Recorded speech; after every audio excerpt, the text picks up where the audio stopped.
We engage in authentic conversations about our weekly entrepreneurial goals while exploring business, failures, success, and personal growth. We're going to continue to work and get better at this, so thanks for tuning in. Let's go. Let's do it. Our vision will highlight a diversity of guests who are creatives, industry leaders, and individuals creating positive change within our communities. Join us on the Our Vision podcast. Our shared journey to become better humans. It's not only our vision, but it's your vision too. FSU. So we have Tony Schaffer here with us, a friend, and he's a business owner from OddFellow Photography, and you're also a musician. It's true. So how are you doing today? I'm very well. Yeah. It's a long work weekend, but I feel good. I'm young enough still to handle it, so I'm in good spirits and good health. Yeah. I'm very well. I'm happy to be here. How'd the shoot go? It was interesting. The shoot went well. I like chaos. I feel like I survive best in chaos. If things are too steady, I get restless. I like the opportunity to flex my flexibility, if that makes sense. So yeah, when you're dealing with an event, a large scale event over multiple days, there's so many moving parts, and you're just one cog in that machine. There's nothing you can do to change the elements that are thrown at you. You're just forced to work through them. And I love it. I don't always love it in the moment, but that's what gets me through, is I know that I'll reflect on it and be like, I'm really proud of myself for how I maneuvered X, Y, and Z. So it was a great event, and I'm happy it's over. I get to kick my feet up and hang out with my buddies and chit chat. I thought you brought up a good point. Being an entrepreneur, there's like you're constantly solving problems for yourself. There's nobody there to do it for you. Nope. So it's either the team that's with you, right, Mm-hmm. or yourself. And there's some adrenaline to that, right? Yeah, there's the adrenaline and the opportunity. I like the opportunity to, because I'm kind of an egoist at heart, so I feel like I'm a badass. And it's rough going because then people look at you like an egoist and like, that guy's full of himself. But I do get the opportunity to prove to myself that I at least can meet myself halfway there, if that makes sense. It does, yeah. I kind of like that approach. I understand that. Yeah, it's like this justifies. It's like if I caved under that pressure, I'd go home with my tail between my legs, and slowly it would whittle away that ego and that maybe that sense of pride that I have with my flexibility in entrepreneurial and creative endeavors. But situations like this weekend and many other situations as an entrepreneur, it forces you to do or die. And there's no time for complaining. There's no time for like, oh, let me call this person and see if someone else can rectify this for me. It's let me embrace the moment, rectify it myself, and still get results that we can all be satisfied or maybe even proud of in the end. Yeah, right. Yeah, it makes sense. I like it. And some jobs we have more, and Brad and I have been talking about this about freelance. I don't want to call myself a freelance because we're not. Freelance is something you do on the side in my head now. Mm-hmm. And so we've been talking about that, and like you're saying, you have to solve that problem. You're in charge of that. And so what my point is to that is that sometimes we have more control over the outcome beforehand, and sometimes we're hired out by another agency or something, and we have to create what their vision is. And we talked a little bit about that off air before we got on here. And so other times we can say, oh, this is how it's going to be. So I don't know if you've experienced that. So you're talking about working with an agency Mm-hmm. to create what they want, and then you have your own vision with other clients that you can control that. And I think those are two very separate outcomes, of course. Yeah, I think so too. I like curating my own. And what I always tell clients is the same thing. If it's our vision together and it's not an agency, for example, I say, let's get a good plan that we can throw out the damn window as soon as the project starts. But at least we have some ground that we can fall back on as a plan, as a vision, because in the moment, that's the brilliant and thrilling part about creative work, is that creation is stream of thought in essence. For a human being, creation is a stream of thought, is a stream of consciousness. And if we get there and it seems like the plan that we had doesn't fit the way we're feeling, the way the sun is shining, the way the weather is going, or the way the wardrobe is going, like then you can just throw the plan out the window and do something in the moment that maybe is unexpected and better than what you had on paper. That's the thrilling part about it. Where'd you get the name OddFellow from? At the time when I started the business, we were living in an apartment in Norwalk, Ohio. And that building housed the International Order of the OddFellows, but it was the female chapter, which is why early on, a lot of the photography I was doing was like a lot of models, boudoir, things of that nature, because it was the women's chapter of the OddFellows. And I was like, that's better than, Anthony Edwards photography, I guess. I don't have a very unique name. I'm a Schaffer. So, there wasn't much unique about that, especially in Ohio. There's many variations of Schaffers in Ohio. Yeah. And many of them are hard to stand creative. out. Yeah. That we know. What's that? Many Schaffers are creative that we know personally. Yeah, I know 2 other Schaffers that are brilliant cameramen, photographers and videographers, who've been doing it longer than me. I would say that I look up to them even. Yeah, I was looking up today, and he asked like how you came up with the name, and I was looking at the history of the OddFellows, right? And I'm like, I didn't even know this existed. Mm-hmm. So it was kind of interesting, but and you brought up something new. I didn't know that there was a female chapter of that. Yep. Which is interesting for societies like that, because they started like over a couple hundred years ago here in the States. Yes, that's correct. So that's kind of unique too for that movement. It was typically a patriarchal thing. I mean, especially, you look at something like the Freemasons or the Skull and Bones or those other occult type of, closed groups. And the OddFellows is one of them. There's actually a bar in Vegas called OddFellows as well. And, they're always trying to steal my Google SEO search results, those bastards. But it's a cool bar, but they focus more on like the occult mysticism around, again, because they're a closed group, or were for a long time. Right on. Yeah. Well, it seems like you're doing okay on your SEO. I do try. I do plug in my meta tags. Brad had I pointed see that out. all your Google business page results. And it's it's all laid out. You have a lot of great reviews too. Yeah, I do try to push the Google reviews, and Google rewards you. They're the overlords, the internet overlords, and as long as we lay down in front of them and place sacrifices at their feet, they'll reward us. I wanted to bring something up, Tony. The first time I met you, and I don't remember the year, we were in a philosophy class. I don't know if you remember that. I do. And you came into the class. So I come in. I hadn't been in school. I never thought I was going to go to college at all. Number one, I had no need for it. The economy collapsed, and that's how I ended up in college, right? And we were taking a philosophy class. It was a 101 with, was it Dr. Schnitzer? Schnitzer. Mm-hmm. And he taught that damn class, a 101, like it was a 300 or a 400. Oh, yeah. He had been teaching it so long. Level. Yep. And he's just a wealth of knowledge, number one. But I remember that was my first encounter with you. And then as time went on, Brad had already brought it up at the introduction, is that you went from musician to now doing photography, video work, and creative work. How do you see those parallels? The skills as a musician, how do you see those skills? Did anything carry over into this business? Because being a musician is a business too, mm-hmm. right? If you're playing out, right? Mm-hmm. So did you see any of those skills that carried over with the photography and video that helped you? Yes. The short answer is yes, absolutely. I think there's a wealth of transferable knowledge and skill sets in general, just in the world, not even just within the realm of creativity.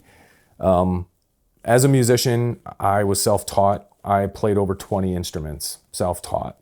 And that's because I have a proclivity for seclusion and massive information soaking. I have one skill.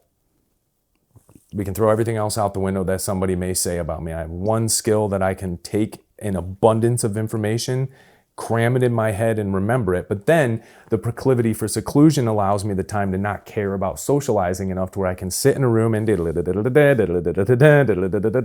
and over and over and over and over. And I clock in my 10,000 hours faster than most people, right? And so then to even back up a little further, I think being a creative and being a visionary is something that can be cultivated. I wasn't always creative.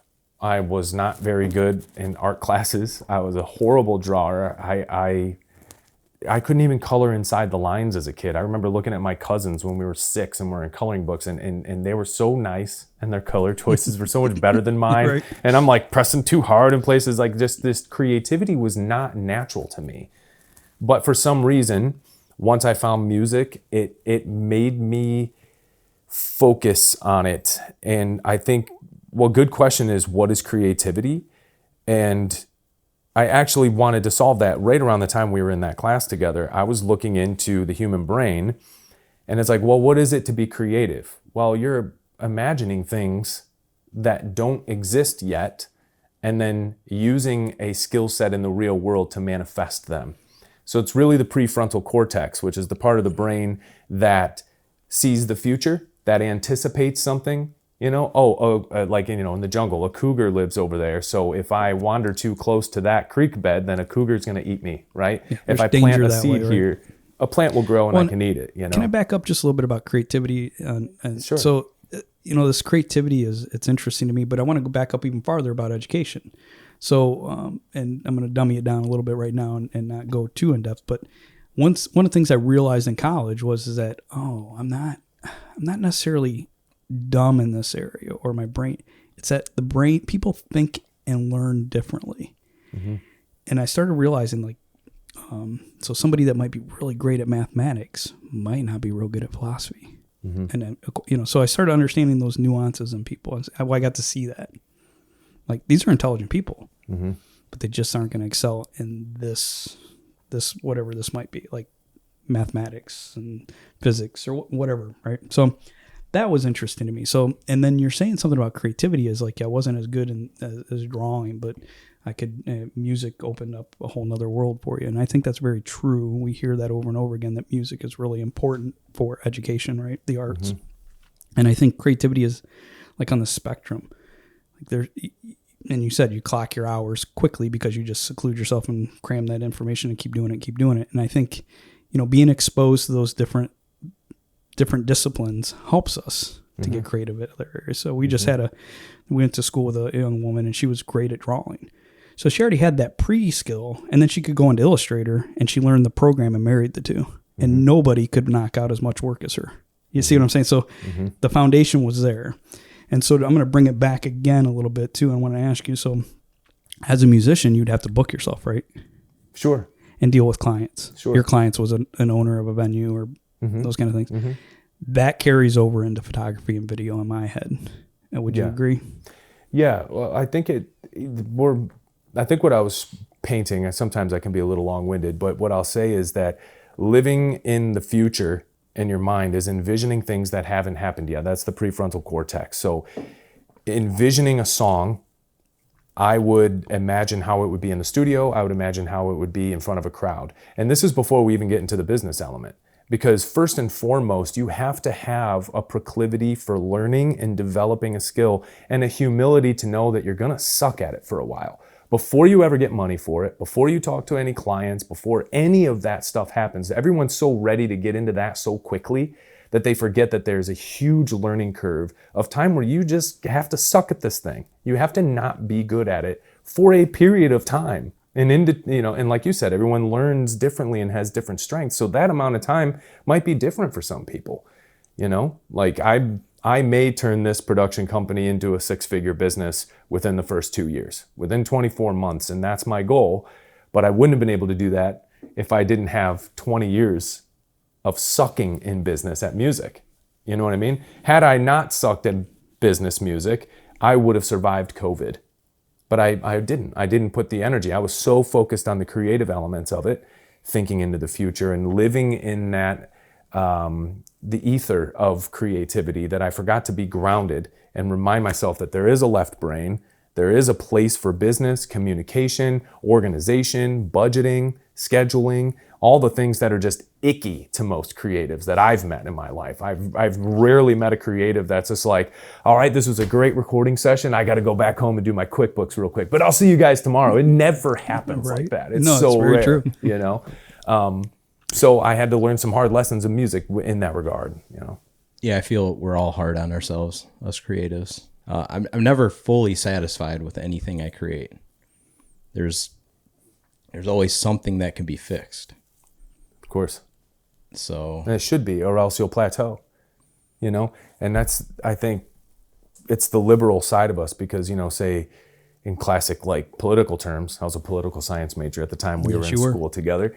My plan was to be a lawyer for the United Nations. I'm glad that never happened. I'm so glad that didn't happen. But so the more conservative things is like we like things the way they are, and we can actually implement structures that can exist in perpetuity. That's fundamentally a conservative mindset. Whereas a liberal is very, very good at clawing and raking in and edging on new and innovative things, but don't always manifest them in perpetuity, if that makes sense. So like what you're saying is like we have to, one, be visionaries, and then in that moment of being liberal in a sense, then rein back in and go to the other side, the left brain side.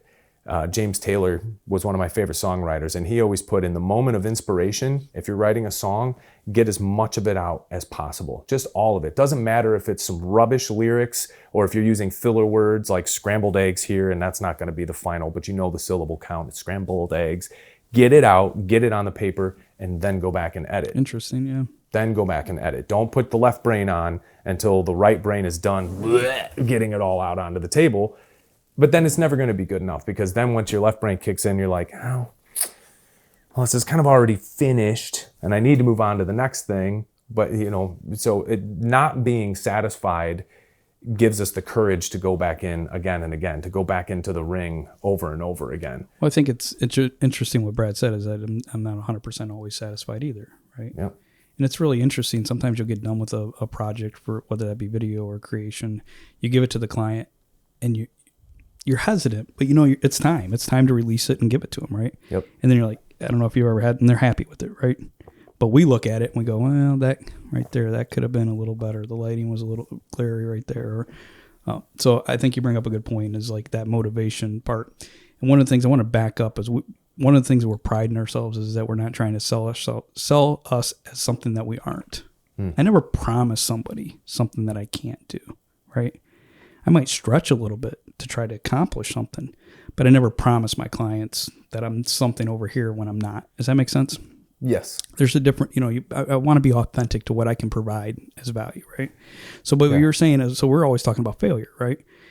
Do you know every day now, every time I get a gig, I'm always nervous still. Really? Now I know my equipment. I can dial everything in without even looking on the camera, right? Behind the lens. I still get nervous. And I think that goes back to what you're saying, Brad, is like never 100% satisfied. I like being on that edge of want to do better. I want to do a good job. That's why I'm nervous, is I want to do a good job. So I'm on at that point when when you hire me, I have to make sure I produce for you, right? Because it's not cheap to hire, right? So, but it brings me back to what you were saying on the failure part. Now you brought it up too. So through COVID, this changed many of our friends' lives. Mm-hmm. They were playing out, and no longer there's a venue to play out. Mm-hmm. Now, how are they making and some of these people have been doing it for years. Yeah. That was their main, that had become their portion of their income. What was all of it. Livelihood, yeah. Right. So we talk about failures on this show. So you basically reinvented yourself, and I think people can do that in life. I think we can reinvent ourselves and take those skills with us into something else and be passionate about it. And that sounds like what you are doing right now, is that you reinvented yourself as to what you wanted to do. Yeah, and I guess that kind of goes back into a question that I suppose I didn't answer effectively, which is, what are the parallels between music and photography? And the parallels is that you envision something that hasn't happened yet and learning a tool, And I'm proof that if you put your mind to it, you can learn about exposure and all the different buttons and mechanisms on a camera. You can do it in a month, 30 days. And if it takes you more than that, then you probably just haven't had the time or put in the time to do it. It's not difficult. It's really not. But to do it on the fly, to do it quickly, it's overcast. I need to change my white balance. And then what's in my composition, what's in my frame. You know, I have a subject here that I'm working with, and I still have to be personable, and I can't show. That's the kicker. That to me is what separates, and I learned that fairly quickly, is like, that's what separates photographers. And people would ask me, hey, do you do this? Do you do that? And I'd say, yes, here's my pricing, here's the information. But I want you to know is that you should go on Instagram and Facebook and people's websites and decide which look you like the best, but pick 3 and then correspond with those 3. And whatever one you feel like you have a genuine connection with, pick them. Even if you like their photos the least out of those 3, because they're going to give you a memorable, it's a performance to me. It has to be. Everything's a performance to me now in my life. And that's reinventing. I guess it might look like that from the outside, but whether or not I was a political science major giving big speeches or debates at the Model UN or whatever. And I'm going to cut in. I don't want the reinventing to sound like in a negative way or like you're, I think we transition in life a lot of times. Sure. I think is a better word for it, because I've done, accurate, brother, yeah.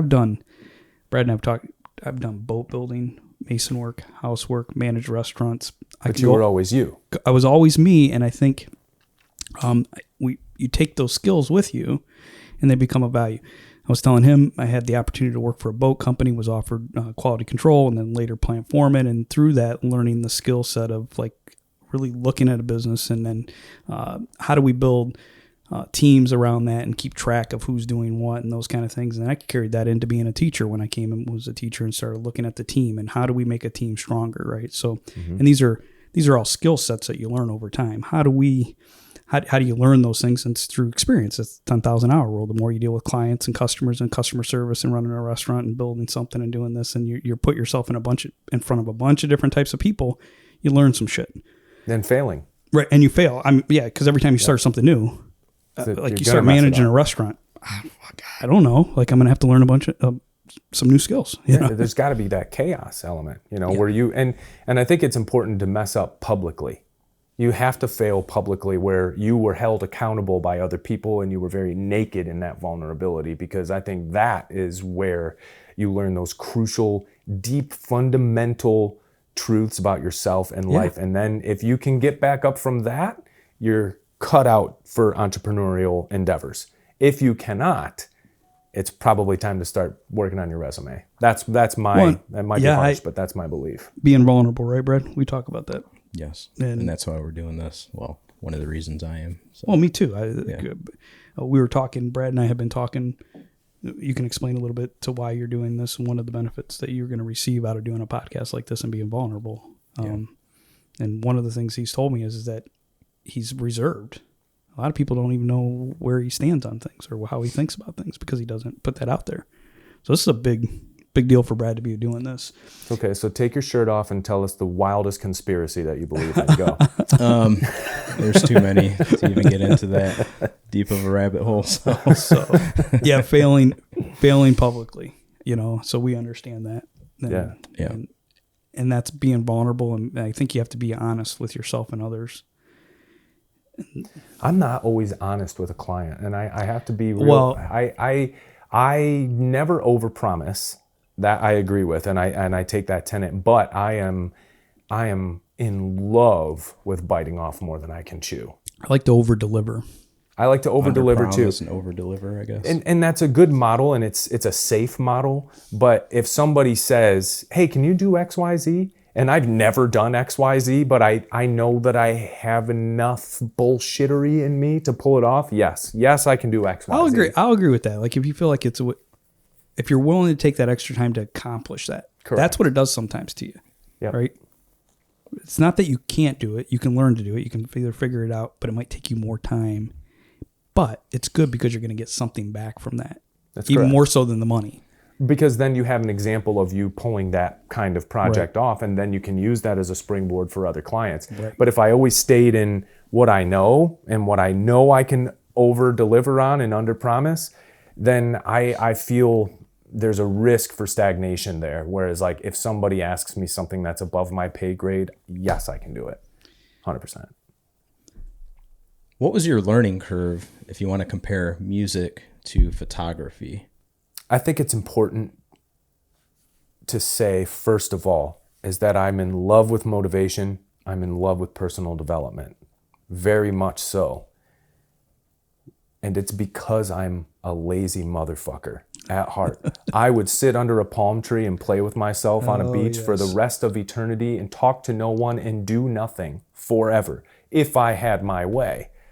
But there's something else inside of me that burns, that I love people. I love my children. I love making products and content. And I'm too much in love with life to let the lazy part of me win. So that being said, the most important things I learned in music and then in photography, and I'll give 2 examples and I'll try to not be as long-winded, is to have really tough mentors. And I won't name any names, but I had a really tough mentor in music. And I would go to sing a harmony part and they're like, I'd finish it and they'd be like, I'm like, what do you mean? That was fucking money, man. Like, we're done. Like, let's go to the car and roll one up or something. You know, I feel like that was good. And then it got to the point where they'd pull it up, and luckily it was the digital age, so they could pull up and show me where I would go flat at the end of my note in the waveform. And I'd be like, okay, let's do it again and again and again, to the point where I have tears in my eyes. And it if the lazy part of me took over, it'd be like, yeah, man, that's it. That's money. We're good. And we're done here. And there's no more work that needs to be put into this. Now, same thing with photography. I was very lucky. My girlfriend, Tori, modeled for a very long time. And right around the time I was getting into photography, she was getting into running a fashion brand. And so I was practicing like on her. I'd be taking pictures. And for a photographer, if you really want to work on your composition, shoot women, because they will tell you when it is not the right angle, not the right lighting, it's not flattering, then they have no issue with that at all. And that was tough. She was tough on me. And it got to the point where there was even times where she'd be like, do you want to like shoot tomorrow? We don't have the kids tomorrow. And I'm just like, not really. I'm sweating. Like, I'm already sweating. Like, okay, sure. But that was helpful, because, you know, the lazy side of me would have been like, I have this badass camera and all I have to do is go, and as long as the exposure is correct, like it's gonna look good, because cameras are fantastic these days. But without her being like, there it was again, let's do it again. And then every time somebody says, let's do it again, your ego shrinks. Oh shit, that wasn't good. And then, sorry, I don't know if I'm bumping this mic, but it shrinks it, and it makes you start to feel self-conscious. And I think that's a breathing thing, where it's like, I feel good, I feel puffed up, I feel great, I'm awesome. But then having a tough mentor or tough clients, it shrinks. And then it becomes this breathing, living thing where it's like, then you're capable of even bigger things, because you're hyper aware of the things you need to work on, but you're not so hard on yourself that you don't get back in the ring and fight again. And that's what I was talking about failing publicly. Is I know so many people who've tried to be entrepreneurs who, the minute that happens, where that shrinkage happens, or they fail publicly, they don't have the strength to get back up. And I'm like, I don't want to be the bearer of bad news, but this is a cycle of build up and feeling proud, and then massive, just like almost depression that then forms into an anxiety about, or nervousness going into shoots, where I try to be excited. You have to manage that. Yep. There's no way around it. Yep. And but I think that's why it's important to have. We're talking before we got on air. We were talking about competition. Mm-hmm. You got to have competition in your life. You do. You can't look at everybody as the enemy because they do the same thing as you. You have to find a way to either visually look at their stuff and go, yeah, that was great. Like, how did they accomplish that? Open up a line of communication if you can. And if you can't, study it, right? Yeah. You got to get better at this stuff. If you want to do it, you have to develop the skill. There's no way around it. Yeah. And there's going to be times where you aren't going to feel like you're on the top. It's just the way life works. There's always someone cooler than you. But I think what's important is surrounding yourself with the right people too. You know, you need support in your life, because like you said, there's that shrinkage part, right, Brad? We've had this happen. We'll start working on a project and run into 5 problems, right? You're like, how are we going to solve this? Mm-hmm. You know? And if you don't have that support around you, sometimes that's really difficult all by yourself, I think. That's why I think introverts And yeah, I'm talking directly to you, Brad. Introverts have a hard way in the creative realm. I'll use an example because I know you know him, and I'll say his name. I don't know if he'll end up seeing this, but I hope he does.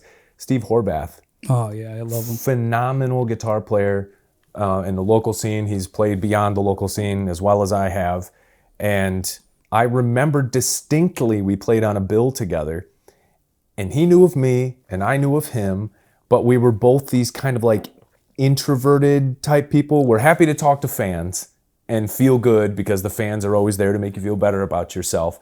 But we didn't ever have that level of communication. And one night, finally, I looked at him and I was like, hey man, I just want you to know you're a bad motherfucker, man. Like, I love the way you play. And he was, and the look of surprise on his face as he said, really? Like, he didn't know. Yeah. He didn't know that I had that admiration, and I didn't know that he had that for me. It was like this weird competition between us, is like, well, which one of us is going to be the guitar player from our, small local neck of the woods or whatever and beyond, in all fairness. But yeah, that was an interesting moment. And I think the support team is important, but also just talking to the other creatives in whatever genre is, and just being Absolutely. Open and being like, even if there's things about their work you don't like or that you would do differently, like highlight things to them that you do like about it, because then they're going to shout it back, and it just creates this environment of friendly competition, which is what I think makes communities thrive, Otherwise, if you don't talk about it and you just assume that you don't like them and they don't like you and you're vying for the same clients, then it's just going to spell disaster, and nobody wants to harbor that kind of negative energy inside. You know what I mean? I think that communication is essential. I actually had an interaction with a photographer recently who tagged me in a wedding post. It was one of those random Facebook things looking for a wedding photographer, yeah, right. And we're all happy when we see our names tagged in those. But I was shocked to see that it was another local photographer who was like, well, Tony Schaffer does awesome photography and videography. And I actually had a little thread on there that I was like, I can't believe I'm seeing this. This is rare. And this is me acknowledging it and appreciating you immensely in this moment, because, we're not in competition and everybody does something differently. And the way that person's going to talk to a client's different than me, different than you. Yep. And although we all have great gear, we're all acquiring new skills every day to be better at what we do. We're still different people, which means we're going to do the job slightly different. Yeah, we're going to attract different clients. That's right. On some level. Mm-hmm. And I thought you brought up some great points about, back to Steve though, Horbath. Yeah. Brother, I've been listening to his music when he was playing heavy metal. So that's how long I've been listening to him. Of course, he doesn't do heavy metal anymore too much publicly, I'm sure. But he's an amazing guitarist. I agree with you. And I'm glad you guys had that interaction. And it goes back to that, like you're saying, the introvert personality. Sometimes you don't know what's in somebody's head. And I like what you were saying about don't just assume. Yep. You can get really caught up in assuming somebody's thinking something, and they're not even thinking about you probably 98% of the time. That's that prefrontal cortex again. You're living in a future that hasn't happened yet, where you're, have you ever been kind of at odds with somebody and you're taking a shower and you imagine an argument with that person? Sure. And how it might go or what you might say? That's the prefrontal cortex. It's living in a parallel universe that it hasn't even happened yet. And we do that so much, especially with fellow creatives.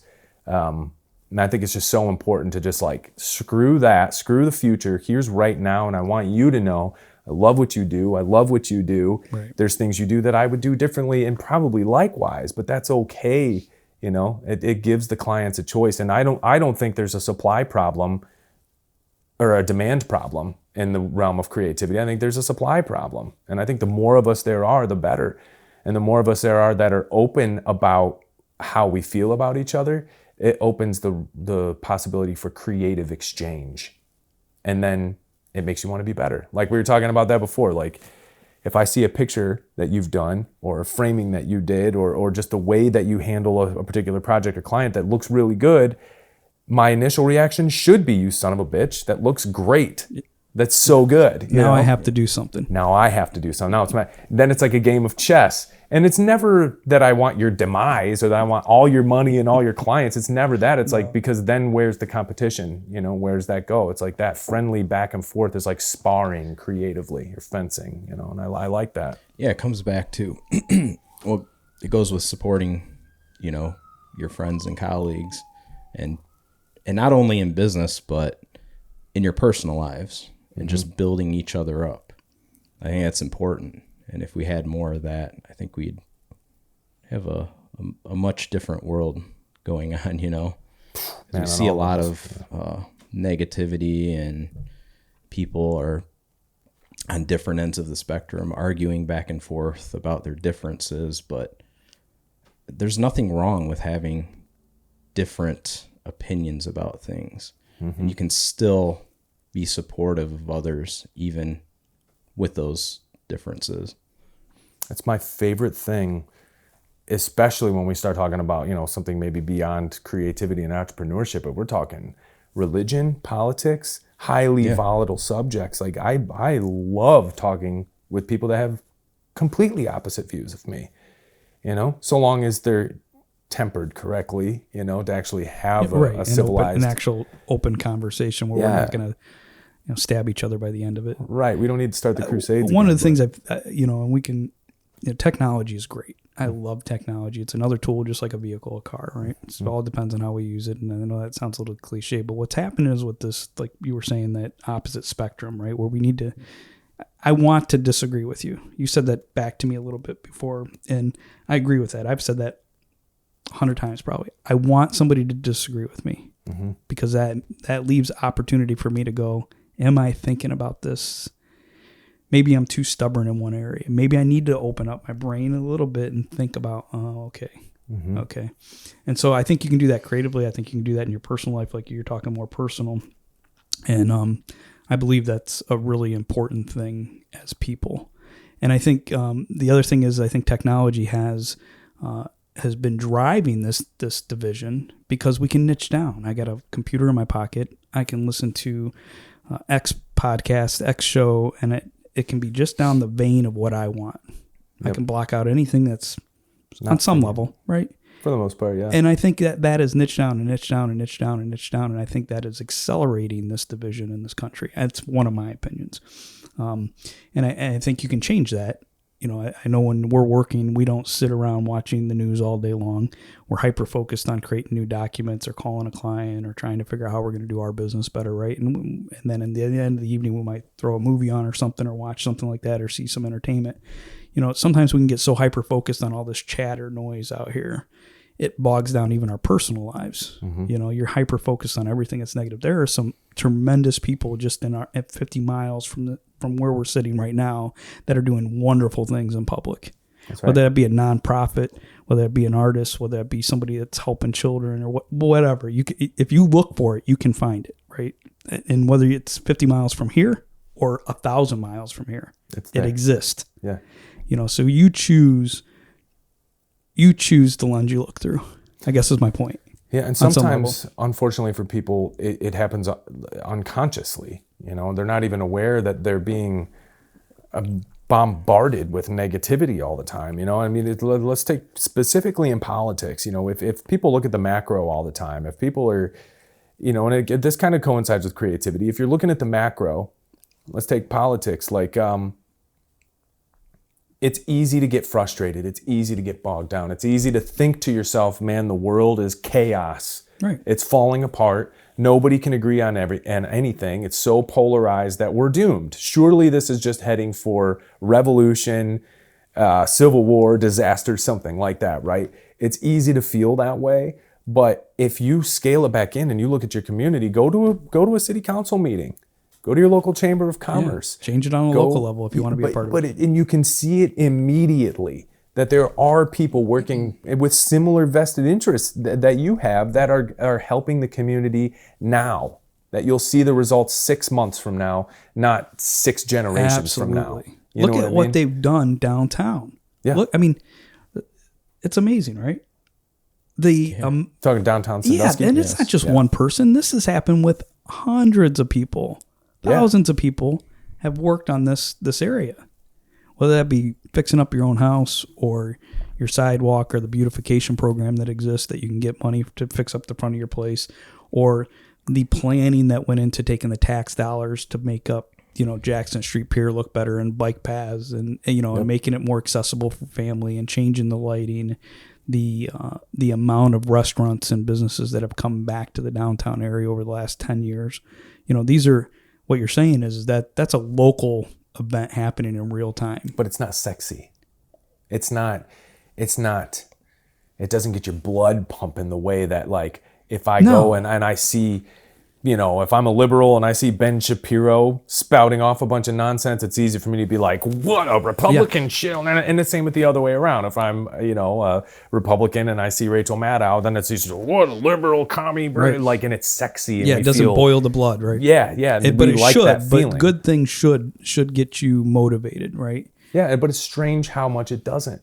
How I can't tell you how many internet fights, which I should be smarter than that, but sometimes I stoop down and I start being a keyboard warrior. I can't tell you how many fights I've had trying to just tell people, pull your head out of the macro. It's okay to know what's going on there. Vote accordingly. Absolutely. But pull it into the micro where you actually do have some skin in the game and you can make noticeable changes in your community on your sidewalks. I can't tell you how many I've been told that I don't even want to say the words on here. You know what I mean? Right. But like, I've been called horrible names, and it's just astonishing to me how difficult it is for people to just rein it in and then go out into their local communities. I feel healthier. I don't know about you. I feel healthier when I'm focused on those productive things. Yeah. I feel healthier as a person. Yeah. And it's not that I don't understand what's going on, because I still read and I still understand that there's some very heavy shit happening in the world all the time, every day. I understand that. Right. But I think you brought up a good point, is like, look in your own backyard. Take care of your own backyard right now and start to, how far can you reach out with your community of whatever that is for you, right? So yeah, it's I feel better when I'm focused on, we talked about this, right? Yeah, it goes back to what we always say, do something every day. Yeah. Whether it's in business or your personal life. It could be, like knocking out your marketing and advertising for the week for social media. It could be going for a hike, constantly don't sit at home and loathe on your couch, and everything that's going on in the world, and just kind of find something to do that balance every day, right? Even if it's for an hour or 30 minutes, I think, but that goes back to a why. And I think that kind of reins us back in maybe a little closer to the nature of the podcast is, why do you do it? Why? What is your why in life? Because if you have a very solid understanding of why it is you do the things you do, then the how doesn't matter. People are like, well, how do you grow a business? Well, why are you growing a business first and foremost? And if you can't answer if you can't answer why, then go ahead. The book is this thick on how to grow a business, but only this many pages apply to your why. I don't know if you guys feel it, but why? I absolutely love being on set. I love going in and doing what we've done for a decade, Brad. There's something about coming to photograph you, Tony. And I never asked you for a dime when I photographed you. That was all, every musician that I photographed for the last 20 years, there's only been a handful that's ever handed me $1. The photography end of it was for me, right? And the same goes true with Brad and I. We do video production, and we do educational outreach, and we're expanding into multiple areas right now, attempting to. And we're talking about our failures on that too, Tony, and you'll maybe see and hear that. But good. So yeah, but there's something about standing on set with you, Brad. Like when we're lining up an interview and listening to somebody's business, and how do we get their message to their viewer, and the message they want, is that the right avenue and way to go? And we think their product through, or we think their service through. I like those. That's why. Like, I can do this for somebody else, or I can do it for us. I can do it for myself. I like that. Now, on the way of building that, I may have to do without maybe some other resources, right? It's easy to go into work on some level. Like, I can go into work. I don't have to set up all the processes to do a whole business, because hours have been put into a document. No, I just do that. It's in the drive. I never made that. I just use it, right? Now we're at home and I'm like, oh, I need a document. Well, who's going to do that? I'm going to do that, because there's nobody to keep track of it. Who's going to invoice? Oh, I'm going to invoice, right? But the why, right? But I think that brings us back to the balance. Yeah. There are a million things you can do in the world, right, guys? Pick something, man. Enjoy life. Yeah. You know, that's the point. Like, there's been so many times in life where I think, oh, I can't enjoy life. You know, there's peaks and valleys. Everybody's going to go through that. But like lately, I'm into plants. So I'll read and read. I'm like you, Tony. I will lose focus of everybody and everything and just dive down the rabbit hole. And I can store information. Mm-hmm. And then but that brings me enjoyment. Like, I'm looking at certain content, right? And so I think finding balance, find something that you enjoy doing too. And I think I think we're lucky men. We're able to be in an industry where we actually enjoy doing what we do. Not that it's easy, not that it doesn't frustrate us, not that it doesn't present its problems of learning curves and things like that and creating content, but we get to do it. We've made money. You know, I look back at, and all the processes don't have to be perfect. I think that's important for people to hear too. There is no way that us three sitting here is that our businesses are perfect. They're not, but they've made money. Mm-hmm. I know I've made money. I've fed myself. I pay for my car payment. I do things. Mm-hmm. We have a roof overhead and we have food, right? Right. So it doesn't have to be perfect. And I think that's the other thing people need to hear is that if you want to do something entrepreneurial and do it yourself, it doesn't have to be perfect. You just have to continually keep working towards that. And I thought you brought up some great points, Tony, about that shrinking. You know, you'll feel really great about something, and then all of a sudden those pressures come in and you didn't quite get that and it failed publicly. Yeah. You got to get up and do it again, man. Yeah. Right. Or you might not have as many clients as you want. Okay. Well, that's the problem. Figure it out. Start promoting yourself. Start talking to people. Go network. Whatever you got to do. Right. Yep. And that's part of it. So I went on a rant there, but I think it's really important for people to hear it doesn't have to be perfect, but you need balance too. Like, you need to enjoy life.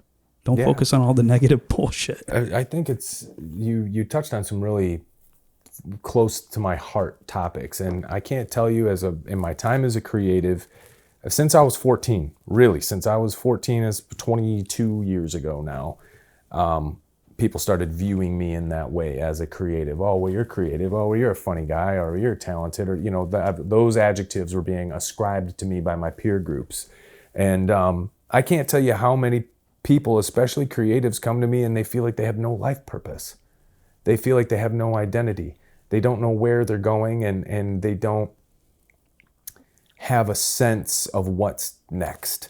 Right. And it's something I meditated on for a while. And I think I know now, and I've been trying to learn Japanese, by the way. That's my rabbit hole.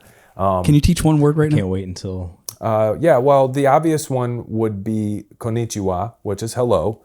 But what a lot of people don't know is that they wouldn't just say konnichiwa. You would have to add gozaimasu, but you wouldn't say the su. A lot of the vowels get taken off the end, so you'd say gozaimasu. So konnichiwa, gozaimasu. So anyway, that's my rabbit hole. And in looking at them and studying samurai and just a general culture, what I've realized that a samurai, a fitness guru, and the multi-billion-dollar CEOs like Gary Vee and Tony Robbins, the one thing they all have in common is discipline. Discipline. I wake up at the same time and do the exact same things before I start my day. And my day might be fluid depending on my career path and my choice. There might be some different turns I take on a day-to-day basis. But overall, there is a parameter and a structure that I have faith in. And this is where religion comes in. And it was like an aha moment to me that it seems so self-evident, but I don't think it's clearly stated. It's like, this is why religion's important to some people. And if you're not a religious type of person, or maybe even a spiritual person, then you still need to have this discipline. Here are the foods that I eat and that I will not eat. Here are the things that I drink and that I will not drink. I treat my body like this. I go to bed at this time. Yes. I wake up at this time. And leaning on those things gives you a sense of stability. Yeah, there's consistency there. It'd be like, it's like friendship and relationships. If you see me, you've seen me over 10 years now, right? Mm-hmm. You pretty much know what you're going to get at this point, Tony, right? I think so. I don't surprise you too often. You've had a couple jokes that have taken me. I'm like, oh, I didn't know you had that in you, Joe. But yeah, for the but most you know part, how I'm gonna deal with people. Yes. You kind of understand where I'm at. But if I was unpredictable to an extreme level, you might go, I might have to turn the other way. Because I do that with people when I'm out in public. There's certain people I'm like, I just don't have the energy to deal with that. Right. Correct. So consistency is really important. We talked about that, right? Oh yeah. Yeah. Structure is like, that was a key word too. I mean, making sure you're, and I'm still trying to get better at that. Yes, too. Yep. Like, I'm not perfect at structure. Like you were saying, getting up at a specific time, but I'm getting better at it. And it's another reason why we're doing this. It's holding us accountable to what we're saying and keeping us on track with our weekly goals and creating that structure in our lives. Yeah, there's some selfishness to this podcast. We want to grow. We're talking about it. It's kind of hard to come say, well, we're going to do this next week, Tony. Mm-hmm. This is what we're going to work on. And then you come back the next episode or 2 episodes and you're supposed to be working on that, but you don't talk about it because you aren't doing it. That's right. So we're trying to, I think you're bringing up, so consistency. And the other big thing with Brad is action. Yeah, taking action. So, so rather talking about it, because working with others, there were times where we would, or any colleagues like Joe and I, we would talk more about it rather than actually taking action and doing it. Because you get high. You get high from talking about a new idea. Yeah, yes. There's an excitement in the air around it. And then when it comes time to actually get the shovels and the hedge clippers, you're like, shit, where do we start? Work. This is work now. And now the high is gone from the idea. And I think that brings, I brought that back to you 5-6 weeks ago. I was listening to something, and I apologize that I can't bring it back to it, as I'm terrible with names, Tony. But one of the things is like valuing the journey, right? Like, so everybody gets that high off of the end, the completion, right? So the project is over with, we accomplished it. You have to enjoy the work in between and be motivated by that. Mm-hmm. And so that's what I've been trying to do to myself here lately, is like, I'm excited to put a contact list together for new clients. I'm excited to do the research, the actual work that goes into it. Yeah. Like, I feel accomplishment from that. It's not that I've landed the sale yet for some of these other companies that I'm going after, but that's like enjoying that process too. But you guys have been in 10 years now, right? About 10 years. Oh yeah, we've worked, collaborated a lot over the 10 years, but at the same time, we've kind of done our own things too and came together at times, but it's been kind of an ongoing collaborative process, I would say. And now it's like, this year we decided in September to go full time. Yeah. And so that partnership existed more strongly because we were looking at, the place that you're sitting in right now is the duplex that we bought, and we're looking at other ones to buy right now. Nice. We don't know if that's happening this year. It looks like it will, but that's the goal, is to buy another rental. And so we looked at diversifying how we made our money too, because what I'm looking to do, Tony, is to make money in a condensed way. I don't need to be wealthy. I have a figure in my head, and you and I've talked about it, and that's okay. I mean, I hope you make $1 million. I hope you make 6 figures, and maybe that's what I'll make along the way too, right? Mm-hmm. But that's not my drive, right? And that's good too. I like that people can have different goals, of course, right? Yeah. So I'm looking at, how do I make enough money to where I buy back my time? So you talked a little bit about making a movie. There's other creative projects that Brad and I have been talking about for over a decade that we want to do. Mm-hmm. But while you're hustling for this money, corporate, otherwise, weddings, whatever you got to do to make your money on your own, that takes away from the creative on that level too. Your time is spent. You have to decide your balance in life, right? Mm-hmm. So that's what I'm working on right now, is we're trying to figure out how we can diversify. Am I correct on that, brother? Yeah. So we're diversifying. Yeah, we're on the same page. And I do not want that. Nothing wrong with a paycheck. I would go back to a job if I will make my money however I have to survive. That's number one. Yeah, I'm not too proud to go work at Foot Locker. If I have to, I have enough skill sets to where it probably wouldn't be Foot Locker, but right. I've got no shame in it. But my goal is to never go work for anybody else again for the rest of the time on this planet. Same. And that even when I come shoot for your company, I'm contracted, but I'm there to do as best job as I possibly can do for you, brother. But that's to me a different game than punching a clock every day for you, Tony. Yeah, I feel like that's an exception. That's not like that's a different game. I'm not your boss in that case. It's like we're two freelancers. I know that's a dirty word typically, but we're two business owners who are merging for a common goal. You need an extra person there, and it's a good way for us to lean on each other as business owners, to not have, to lessen our overhead, more equipment or whatever that might mean for the job, right? So that's where we're at. And I don't know if it sounds like from listening to you today, Tony, I'm really, you brought into that pot, like the way you think, right, is really important to you, and exploring that. So it sounds like, are you looking at other ways of diversifying your income too, besides the video production or the photography? Yeah, it's a means to an end for me. I need to make enough to, obviously, real estate, property ownership, things like that. It seems like, Brad and I have talked a little bit about that. That we're very similar in that regard, where I need to diversify my income. I did not come from money in my youth. And then I decided to drop out of college and join a band. And although that band had some clout, and I would say was well known in many states, we did okay for ourselves, but we certainly did not make any money. We changed a lot of hearts, and we gave a lot of people a really good time, and built a community around ourselves. And I could say that with no ego. I say that with only immense pride and satisfaction with what we were able to do. And I love the part of the success that's in that without money. Yeah. I think that's the other thing. It's a massive success, but we were broke as hell the whole time people get so hung up as the definition of success is this money. Yeah. And that's not always it, man. Well, it is for me now. But it's fine. And I say that again, I'm not like some money hungry, like cigar chomping, like I'm going to step on everybody to get where I'm going. It's not like that. It's just that I'm tired of being fucking broke. And right. So I'm going to change it. I feel like I clocked in my poor people time. It's like, okay, I'm done living like that. And now I want to have money, and I want to be able to diversify my income, buy properties, start businesses, invest in other people's businesses.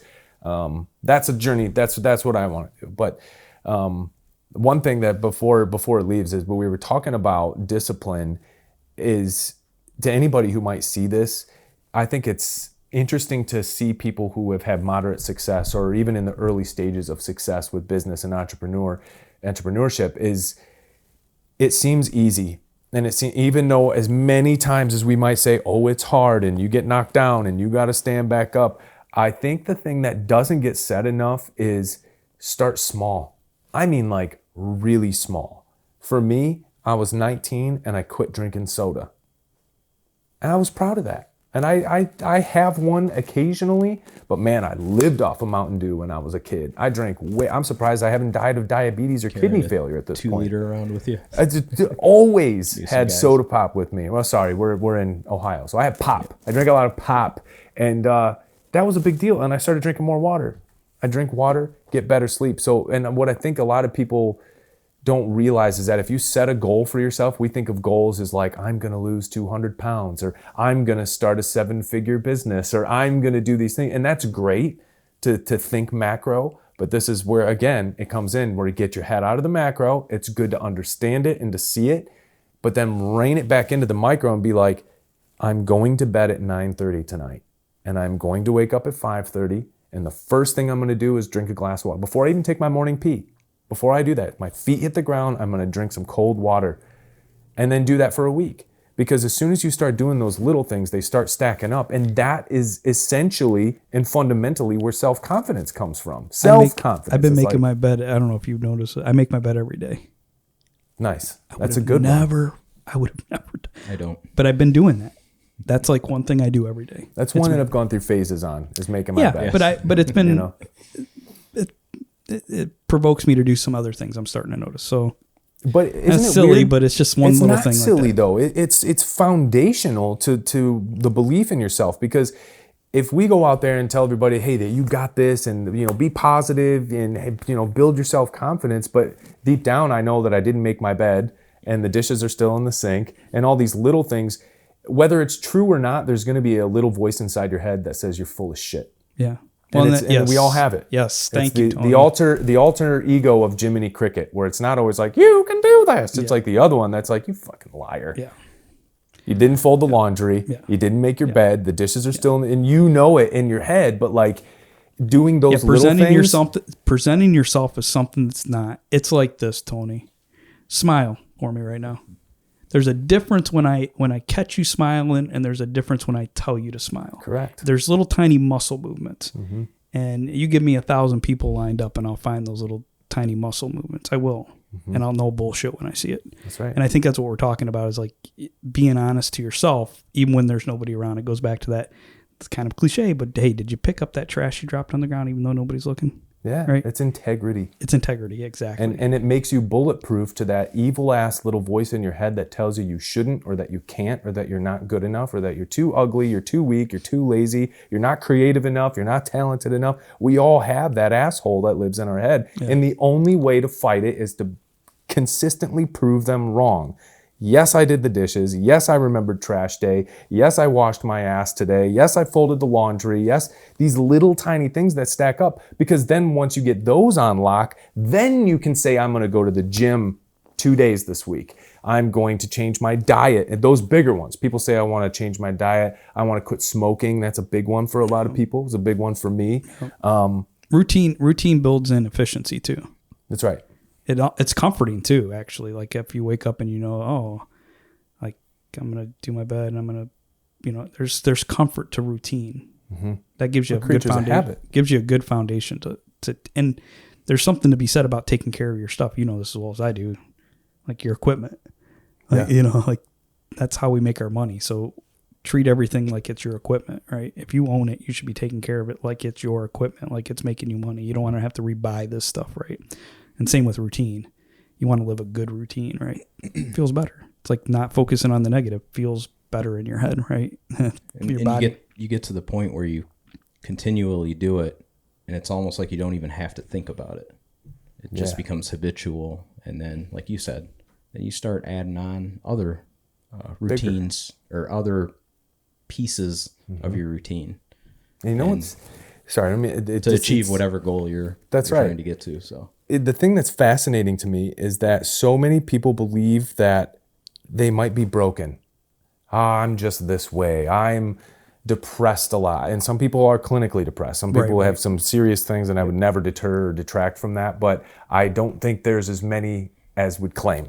And I think it's funny because we know that you can change your mind like that. Like you just said, we've all probably said something, oh, they just do it so much, it's just like natural to them. Oh, it's just like breathing to them. Well, what is that mechanism? Like, let's rewind, let's pause right there and say, like, what is the mechanism that has made it natural? Oh, my brain is a muscle, and I can train my brain to do something differently than what it is used to doing and form new neural pathways that allow me to become the person that I really want to be. I want to ask you something, Tony. We're getting kind of we're getting so I want to just ask you something. If Brad and I can do anything to help promote what you're working on right now, or one of the things that would help your business grow, is there a certain area that you would like to grow, or what's one thing that you're working on right now that we could help you with, or at least when we end this, to at least promote and push people back to you for your services and what you're trying to do? I would say portrait photography and commercial videography, which I know that's, our two businesses are very... It's completely fine, Tony. But we are different in our own ways. And when I say portrait, though, I mean specifically fashion, boudoir, and that's pretty much it. Like, I do try to offer luxury services that I have excellent hair and makeup artists, stylists that we trust, and we can curate whatever type of shoot. And maybe that's not for the everyday Joe and Jane, but it's a service that I'm proud to say that I'm one of the only ones I know of that does it like me. And if someone's looking for unique portrait services, then I would say come to me. And where can people find you? OddFellowPhoto.com. And you're on all the social media platforms: Instagram, Facebook, TikTok, Twitter, TikTok. No, not Twitter. I stay away from Twitter. Yeah, that's like kryptonite. That's when I turn into a keyboard warrior. I'm too much of a fighter in that regard. Gotcha. Twitter's not for me. All right. Can you give us a little statement on why you do what you do? Well, we've kind of covered that, but what drives you? Like, what's the one thing that drives you?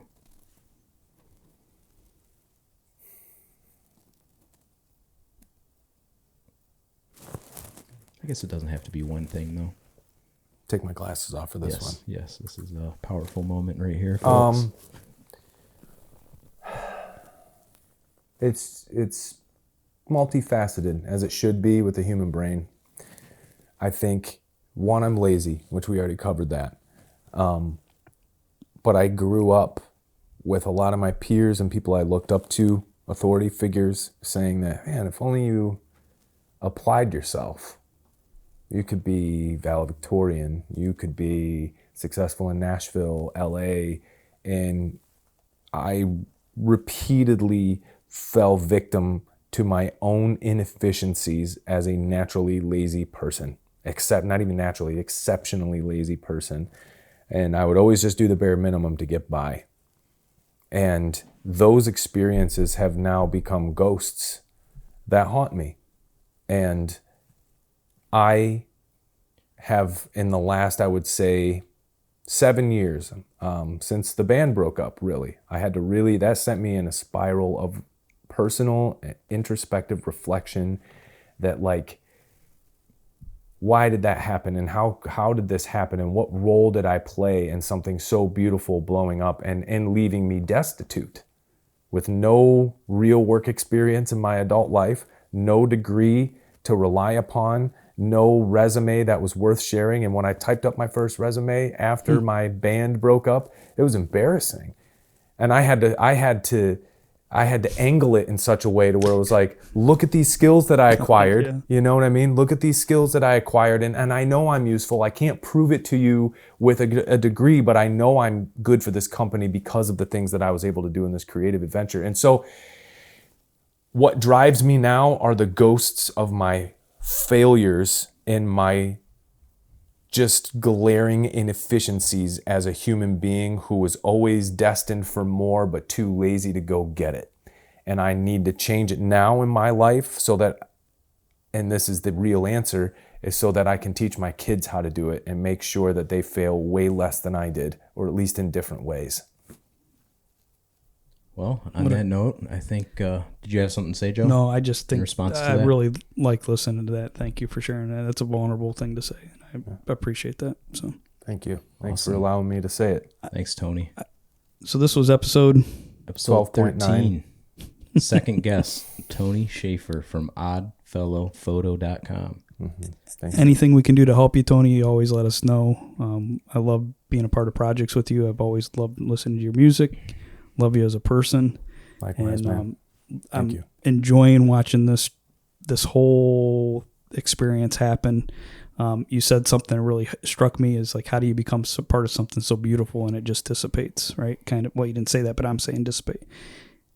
Tony, that stuff happens in life all the time. The more we do, the more we put together people around us. It's like, and I told another musician friend of ours, and I'm not going to drop her name right now, is that because I seen it coming to an end before it did. And I said, someday it's going to be like the waves crashing against the shore, and it's going to drift back out, and only some people are going to be standing there with you. That's right. And that's life. But that's the great part about life, is that you'll have 20, 30, 40, 50, 60 people around you, then all of a sudden, it shifts a little bit, right? And so I like that about life. But when you first start experiencing that, or at least become awakened to look at that, of like, how did I end up here? Pins you back a little bit. It hurts. It hurt. You never escape. You never escape the hurt. That never happens. Well, we like it when we watch it on a Netflix series. When it's a fictional character suffering, we like it. Right. You know, we vicariously experience it. But the first time, you know, and I can only imagine as a musician what you were speaking to is like, I was surrounded by thousands of people who seemed to be soulmates, connected in a larger community that essentially was formed around the epicenter that was the band that I was in, you know, and we took pride in that. And I felt like I had this vast network and these smiling faces and people that were in and out of my life. And as soon as that blew up and was gone, so were they. And I was left standing naked, sad, on the brink of divorce, looking around who was my real friend. Yeah. And I have no money. I have no promises. It was literally life-shattering. And it's great when you see it on Netflix, but when it happens to you, it's a wholly different story. Yeah, when it drops, and sometimes those take time, and sometimes they're quick. Like I said, like a wave. It's like overnight. Yeah, like a wave coming in and you watching it going out. Mm-hmm. And I remember, so I'm so happy to be sitting here with you today, and so thankful that you took the time out of your day to come talk to Brad and I. Like, we value your time. But I'm also Likewise. thankful that I got to watch that happen. You guys were there at the last show. Yeah. You filmed it. Right. And because it has changed how I looked at this area and what's possible for this area. And that has not left. So thank you for, enduring that and doing it and putting it together. And I'm so happy that I met you in a 101 philosophy class. So much success to you. And Likewise. Thanks for being here. You both are Good to gems see you again. of human beings, and I wish you nothing but all the best that life has to offer. Failures too. We're trying. it's just one big experience. It's our high five moment. Yep. Oh yeah. We're all Come on, gonna be- Tony. Ready? Toodaloo, kangaroos. Bam. Nice. Well done.